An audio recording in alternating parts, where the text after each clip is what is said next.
Hey guys, ఎలా ఉన్నారు? Japan భూకంపాలు సునామీలు తరచుగా వచ్చే దేశం. గత 1300 సంవత్సరాల్లో జపాన్లో 143 సునామీలు వచ్చాయి. ఈ సునామీల్లో 130,000 మంది చనిపోయారు. వీటిల్లో అతిపెద్ద సునామీ 17th సెంచరీలో వచ్చింది. దాదాపు 90 మీటర్ల ఎత్తైన అలలు వచ్చాయి. కాలం గడిచే కొద్దీ జపాన్లో భూకంపాలు సునామీల తాకిడి పెరిగింది. 2022లోనే 300కి పైగా భూకంపాలు వచ్చాయి. కొన్నిసార్లు అయితే రోజుకి 3 నుంచి 4 భూకంపాలు కూడా వస్తాయి. జపాన్లో భూకంపాలు ఎంత కామన్ అంటే అక్కడ కట్టే పెద్ద పెద్ద buildings compulsory earth quake proof ఉండేలా చూసుకుంటారు. 2000 నుంచి 2022 వరకు దాదాపు 5 సునామీలు జపాన్లో వచ్చాయి. దీంట్లో మోస్ట్ డెడ్లీ సునామీ 2011లో వచ్చింది. మార్చ్ 11, 2011 జపాన్ సముద్ర తీరానికి 72 కిలోమీటర్ల దూరంలో సముద్రంలో 9.1 మ్యాగ్నిట్యూడ్ భూకంపం వచ్చింది. దీనివల్ల పెద్ద సునామీ క్రియేట్ అయింది. 180 అడుగుల ఎత్తు ఉన్న అలలు వచ్చాయి. సముద్రపు నీరు గంటకి 700 కిలోమీటర్ల వేగంతో శాండై కోస్ట్ వైపు దూసుకు వచ్చి 10 కిలోమీటర్ల లోపలికి వచ్చాయి. శాండైలోని ప్రజలకి జస్ట్ 10 నిమిషాల ముందే సునామీ వస్తుంది, ఆ ప్లేస్ని ఖాళీ చేయండి అని వార్నింగ్ ఇచ్చారు. చాలా మందికి పారిపోయే ఛాన్స్ కూడా దొరకలేదు. 2 లక్షల మంది హోమ్లెస్ అయ్యారు. 15,000 మంది చనిపోయారు. సునామీ వల్ల జపాన్కి $235 బిలియన్ నష్టం వచ్చింది. One of the most expensive disaster.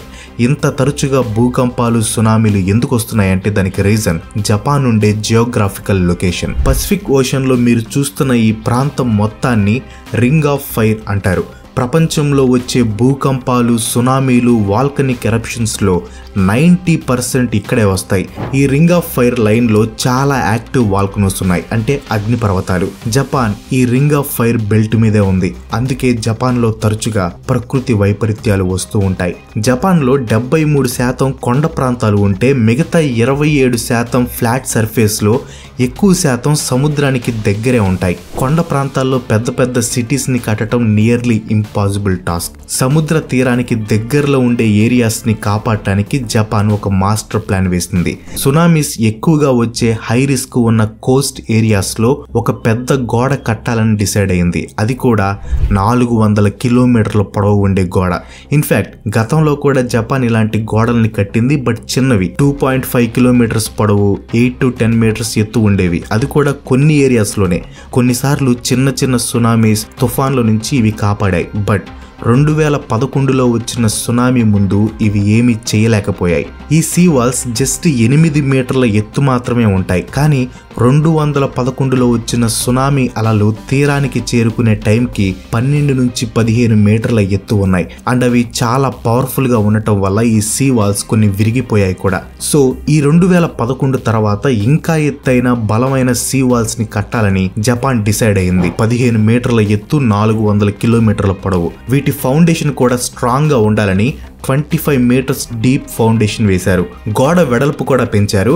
And దీని స్ట్రక్చర్ ని కూడా సునామీ అలల వేగాన్ని తగ్గించే విధంగా డిజైన్ చేశారు. ఈ వాల్స్ కట్టడానికి ముందు సిమ్యులేటర్ సాయంతో ఆర్టిఫిషియల్ సునామీస్ ని క్రియేట్ చేసి డిఫరెంట్ ప్యాటర్న్స్ లో అలలు క్రియేట్ చేసి ఈ సీ వాల్స్ ని టెస్ట్ చేశారు. వైబ్రేటర్స్ సాయంతో 2011లో వచ్చిన సునామీ లాంటి దాన్ని రీక్రియేట్ చేసి స్టడీ చేశారు. 2011 టైంలో సునామీ వచ్చినప్పుడు నీరు తీరాన్ని దాటి ఫాస్ట్ గా వరదలాగా వచ్చింది. అంటే అప్పుడు ఉన్న సీ వాల్స్ అలల వేగాన్ని తగ్గించలేకపోయాయి. ఆ మిస్టేక్ ని రెక్టిఫై చేసి ఈసారి సీ వాల్స్ ని ఇలా కరువు షేప్ లో డిజైన్ చేశారు. ఇక్కడ చూడొచ్చు, అలలు ఈ కరువు షేప్ లో ఉన్న గోడని తాకినప్పుడు అవి యూటర్న్ తీసుకొని మళ్ళీ వెనక్కి వెళ్తాయి. దానివల్ల అలల వేగం తగ్గుతుంది. జస్ట్ అలల వేగం తగ్గడమే కాకుండా వెనక వస్తున్న అల యొక్క ప్రెషర్ కూడా తగ్గిస్తుంది. జస్ట్ సీ వాల్సే కాదు, సునామీ హాట్స్పాట్స్లో బ్రేక్ వాటర్స్ కూడా పెట్టింది జపాన్. ఈ బ్రేక్ వాటర్స్ మనం కామన్ గా కొన్ని సముద్రాల దగ్గర చూస్తూ ఉంటాం. అలల నుంచి తీరాన్ని కాపాడటం కోసం ఇవి పెడుతూ ఉంటారు. సో జపాన్ లో సునామీ వచ్చినప్పుడు ఫస్ట్ ఈ బ్రేక్ వాటర్ వాటి వేగాన్ని తగ్గిస్తాయి. తర్వాత ఈ సీ వాల్స్ సునామీని కంట్రోల్ చేస్తాయి. యాక్చువల్ గా జపాన్ వాళ్ళు సునామీని 2 లెవెల్స్ లో డివైడ్ చేస్తారు. లెవెల్ 1 సునామీ యావరేజ్ గా 50 నుంచి 60 సంవత్సరాలకు ఒకసారి వస్తుంది. దీని ఎత్తు 15 మీటర్స్ ఉంటుంది. లెవెల్ 1 సునామీస్ ని ఈ సీ వాల్స్ కంట్రోల్ చేయగలవు. లెవెల్ 2 సునామీస్ 1000 సంవత్సరాలకి ఒకసారి రావచ్చు. అండ్ ఇవి డెడ్లీ సునామీస్, చాలా పెద్దవి. ఈవెన్ సీ వాల్స్ కూడా వీటిని ఆపలేవు. దీనికోసం సునామీ హాట్స్పాట్స్ లో సునామీ మిటిగేషన్ పార్క్స్ ని నిర్మించారు. పార్కులు ఎందుకు పెట్టారో నేను ఒక వీడియో చూపిస్తాను, అది చూసిన తర్వాత మీకు క్లియర్గా అర్థమవుతుంది. ఈ వీడియో చూడండి.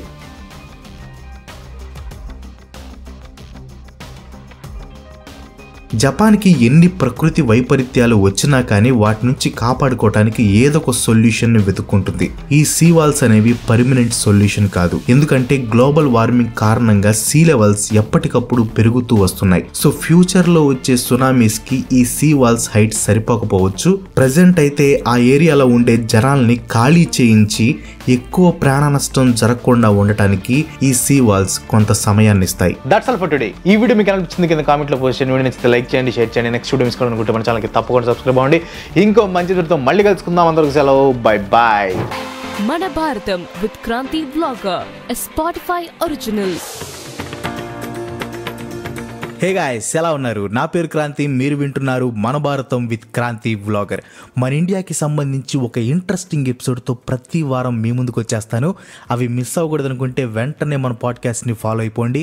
అండ్ పక్కనే ఉన్న బెల్ ఐకాన్ని ప్రెస్ చేయడం మాత్రం అస్సలు మర్చిపోవద్దు. July 30, 1959 prime minister Jawaharlal Nehru గారు చర్చలు జరిపే టైం అయిపోయిందని డిసైడ్ అయిపోయారు. అలా డిసైడ్ అయిపోయిన తర్వాత కేరళ సీఎం ఈఎంఎస్ నంబూద్రిపాడికి ఒక లెటర్ పంపారు నెహ్రూ గారు. కేరళలోని గవర్నమెంట్ని రద్దు చేసి సెంట్రల్ గవర్నమెంట్ కేరళ స్టేట్ని కంట్రోల్లోకి తీసుకుంటున్నట్టు ఆ లెటర్లో ఉంది. నెక్స్ట్ రోజు అంటే జూలై 31న కేరళలో ప్రెసిడెంట్ రూల్ని అమలు చేశారు. అండ్ మొట్టమొదటిసారి డెమోక్రటిక్గా ఎలక్ట్ అయిన ఒక కమ్యూనిస్ట్ పార్టీ గవర్నమెంట్ని ఇండియాలో రద్దు చేశారు.